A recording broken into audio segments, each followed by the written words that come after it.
ఒకవైపు మద్యం సంబంధించినటువంటి కుంభకోణం విచారణ ఇంకా కొనసాగుతున్నగానే ఇంకా దాంట్లో ఉన్నటువంటి వాస్తవాలు బయటకు తీయాల్సిన సమయంలోనే మరొకటి క్వాజీ కుంభకోణం కూడా ఉంది. దీనికి సంబంధించిన మూలాలు కూడా ఎవరు ఈ స్థాయిలో తవ్వేందుకు అనుమతి ఇచ్చారు, అందుకు సంబంధించినటువంటి కమిషన్లు ఎక్కడికి వెళ్ళాయి అని అంటే అవి కూడా తాడేపల్లి వరకు కూడా అనేటువంటి అంశం పైన మహేష్ ఇస్తున్నటువంటి అప్డేట్ ఏం చెప్తారు? ఈ పరిణామాలన్నీ కూడా వైసీపీని ఏ పరిస్థితికి తీసుకెళ్తున్నాయి?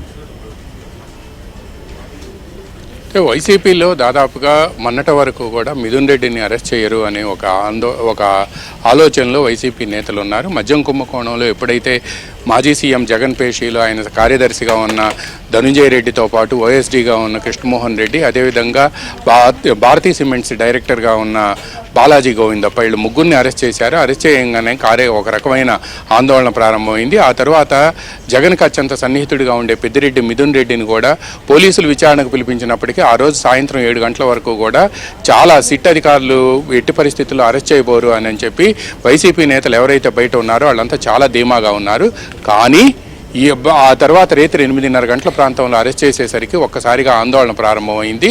ఇప్పుడు తాజాగా ఈ కేసుకు సంబంధించి అదేవిధంగా క్వాజ్ కుంభకోణానికి సంబంధించిన దారులన్నీ కూడా తాడేపల్లి వైపు వెళ్తున్నాయి అని జరుగుతున్న ప్రచారం కూడా వైసీపీ నేతల్లో తీవ్ర ఆందోళన ప్రారంభం కావటమే కాకుండా ఈ మొత్తం వ్యవహారం కూడా ఏదైతే సిట్ ప్రిలిమినరీ ఛార్జ్షీట్ మద్యం కుంభకోణంలో దాఖలు చేసిందో అందులో ప్రధానంగా ధనుంజయ రెడ్డి, విజయసాయి రెడ్డి, మిథున్ రెడ్డి, బాలాజీ గోవిందప్ప వీళ్ళు ముగ్గురు కూడా తమ దగ్గరకు వచ్చిన డబ్బుల్ని అప్పటి సీఎం జగన్కి ఇచ్చారు అని చెప్పి కూడా స్పష్టంగా ఛార్జ్షీట్లో పేర్కొన్నారు.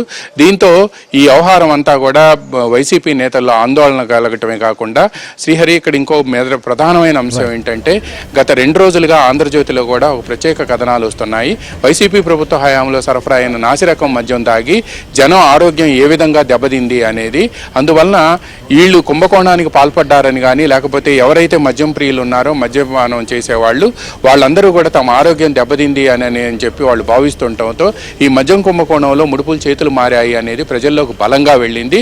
దీంతో ఇదంతా కూడా ఈ పరిణామాలన్నీ కూడా చివరికి తమ మెడకు చుట్టుకుంటున్నాయని చెప్పి వైసీపీ నేతలు తీవ్ర ఆందోళన చెందుతున్నారు. కార్యకర్తల్లో నైరాశ్యంతో పాటు పార్టీలో కూడా తీవ్ర ఆందోళన ప్రారంభమైంది. శ్రీహరి రైట్, ఇది thank you Ramarao, thank you మహేష్తో. మొత్తానికైతే మద్యం కుంభకోణానికి సంబంధించిన వ్యవహారంలో ఈడీ కూడా ఎంటర్ అయింది. ఇంకొక వైపు ఆర్థిక పరమైనటువంటి దోపిడీనే కాదు ఆరోగ్యపరంగా కూడా ప్రజల సంబంధించినటువంటి ఆరోగ్యాన్ని కూడా పాడు చేశారు అనేటువంటి కోణం పైన ఇప్పటికే ఆంధ్రజ్యోతిలో కూడా వస్తున్నటువంటి కథనాలు కావచ్చు, గతంలో అందినటువంటి ఫిర్యాదులు వీటన్నిటినీ కూడా పరిగణలోకి తీసుకుని ఆ కోణంలో కూడా విచారిస్తే చాలా మంది ఆరోగ్యాలు దెబ్బతినడానికి అప్పట్లో సప్లై అయినటువంటి మద్యం సంబంధించినటువంటి ఎంతవరకు కారణం ఉందనేటువంటి లోతైన విచారణకు వెళితే ఇది కూడా చాలా పెద్ద నేరంగా మారేటువంటి పరిస్థితి కనిపిస్తుంది. సో మొత్తానికైతే మాత్రం ఇప్పుడు జరుగుతున్నటువంటి పరిణామాలన్నీ ఇటు మద్యం కుంభకోణం కావచ్చు, క్వాజీ కావచ్చు, ఇంకా గతంలో చేసినటువంటి అనేక అక్రమాలు దోపిడీలు అన్నీ కూడా వెంటాడుతుండడంతో వైసీపీ సంబంధించినటువంటి నాయకులైతే మాత్రం